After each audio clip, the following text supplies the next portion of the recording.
melainkan berakar dari karya yang diciptakan untuk kepentingan upacara.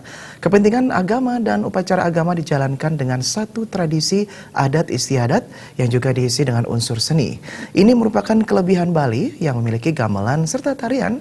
Tariannya bersifat sakral karena dipentaskan saat ada upacara agama.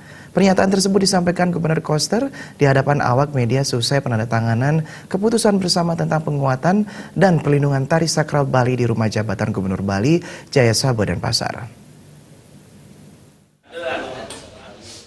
Dewasa ini, Gubernur Koster menyampaikan banyak seni tari sakral bergeser dan mulai dipentaskan untuk kepentingan komersialisasi. Kesenian sakral dipentaskan di sembarang tempat, bahkan dijadikan alat untuk mendapatkan penghargaan seperti rekor muri. Kondisi ini dianggap sebagai desakralisasi yang akan menurunkan kesakralan serta menggeser dan merusak tatanan seni budaya yang diwariskan leluhur. Dalam rangka menguatkan adat dan kebudayaan lokal, Gubernur Koster memandang penting untuk memprioritaskan upaya menjaga, melestarikan dan memelihara tatanan seni tradisi yang dimiliki khususnya tari sakral. Gubernur kelahiran Desa Sembiran Kabupaten Buleleng ini menegaskan, masyarakat juga perlu memahami pentingnya hal ini. Kesenian sakral memang harus dijaga bersama kesakralannya sebagai suatu karya kreatif yang dibuat untuk upacara keagamaan, adat, agama, dan budaya dalam satu kesatuan. Memang ini adalah surat keputusan bersama ini adalah mengandung kepentingan penguatan dan pelindung kesakralannya, supaya kita mempunyai pagar untuk mengontrol mana yang boleh, mana yang tidak. Dan saya sepenuhnya menyerahkan kepada ahlinya. Saya ini gubernur, bukan ahli urusan seni budaya.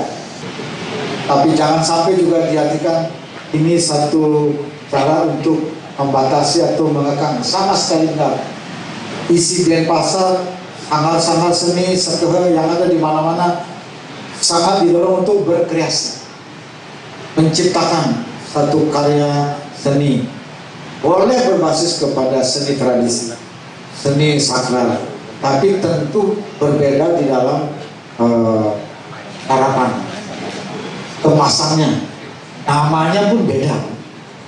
Maka ketika kalau kita bicara tentang nama, tari baris, tari barong, tari rejang, tari apa saja yang tadi tentu sakral sudah, berarti itu tidak boleh dipentaskan, ditarikan di barang tempat. Apalagi digunakan di hotel, kemudian digunakan lagi untuk mendapatkan rekor muri. Menurut saya ini sudah desakralisasi, bergeser jauh kita. Jadi karena itu saya kira ini tidak bisa dibiarkan berlarut-larut lepas, yang akhirnya akan merusak tatanan seni budaya yang kita miliki, yang diwariskan oleh para leluhur kita. Dalam kesempatan yang sama, Wakil Gubernur Bali Cokorda Oke Arte Ardanuskawati yang akrab disapa Cok Aceh juga menyampaikan apresiasinya dengan kesepakatan yang ditandatangani oleh berbagai pihak dan lembaga yang berkepentingan. Jika Cok Aceh mengambil sudut pandang seniman, maka akan sangat berbeda orientasinya jika membawakan tarian yang sakral. Keputusan bersama dari antar lembaga ini menjadi hal yang sangat positif, karena juga orientasi sebagai seorang penari sakral ini berbeda orientasi dengan penari-penari yang profan, apalagi yang komersial. Tari sakral ini 100% ini adalah sebuah persembahkan.